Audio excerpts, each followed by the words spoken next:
Hi, I'm Bob Hendry. To all my dear friends who supported my candidacy for United States Congress and to all my fellow Americans, thank you. I wish you the very best. As I turn the page on this chapter of my life, I'd like to leave you with these thoughts. Our founders were among the wisest men in history.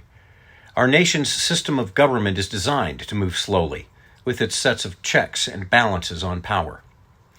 What we observed over the last several days as our Congress selected its Speaker of the House is our system of government operating by design. To attain his new seat, Mr. McCarthy had to make serious concessions to conservatives who had the courage to stand against their own party majority in order for him to be given the gavel. The issues on which they held out are essential to the well-being of our nation, and I applaud them for it. They demonstrated that the Washington, D.C. business-as-usual quagmire can be successfully challenged and compelled to make good changes. They forced the new Speaker to make public concessions on issues upon which he would prefer to remain ambivalent. They opened the door for Americans to hold the Speaker of the House accountable for delivering on these promises, and they exposed the congressmen within the Republican Party whose allegiances to the people who elected them, to our nation, and to true conservatism is weak or non-existent. The problem that exists right now in the Republican Party at the national level is that it has compromised itself into relative indistinctiveness from the old Democratic Party of 30 years ago. And professional politicians know, never taking a public stand is the safest road to protect one's career. But it is anathema to Americanism.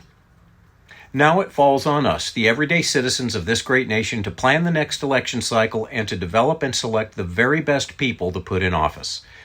But if our party is allowed to do what we've done for the past 30 years, we'll continue to see the decline of the greatest nation on earth.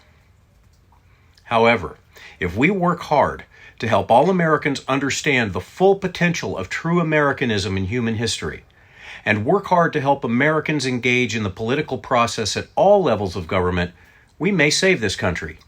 As I've said many times before, we win this country back through seeking to please God through prayer and action. That fundamental axiom of human freedom will never change because evil never sleeps. Now's the time for each of us to step up in coffee shops, Republican meetings, town hall meetings, and in engaging and corresponding routinely with our elected officials at every level of our governments, from dog catcher to school board to local offices to our state capitals and to the national level, in order to fulfill what our Constitution promises, the security of our God-given rights as human beings on this great American continent. Indeed, there was never a time to step away from self-governance. We don't have to agree, and we don't have to be united for being united's sake. Quite the contrary. As iron sharpens iron, so one man's opinion sharpens that of another.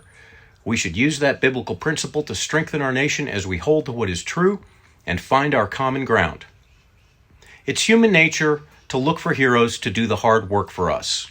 In this age of easily made and easily forgotten celebrities, we find ourselves electing people who perform well on camera or behind a microphone, rather than people who understand statesmanship. And both parties are guilty of this. This pop star politician mentality is killing this country. We must find the hero within ourselves and stand for freedom, each of us, or lose it for all of us. This is the point in history in which we live. There's no escaping it. We will become a great nation once again when each of us understand the hero we seek is the person we see in the mirror. I never desired to be involved in politics, but I learned that without such individual involvement, this great government of the people, by the people, and for the people will perish. This has been true from the birth of our nation. Immediately following the 1789 Constitutional Convention, Benjamin Franklin was approached by a woman on the boardwalk who asked him, "Mr. Franklin, what have you given us?" And he replied, "We've given you a republic, madam. Now you must keep it." Franklin's words hold true today and must be put into practice across this great nation for the sake of all mankind. The truth is, freedom depends on each of us to do our part. Now let's get to work. God bless you all.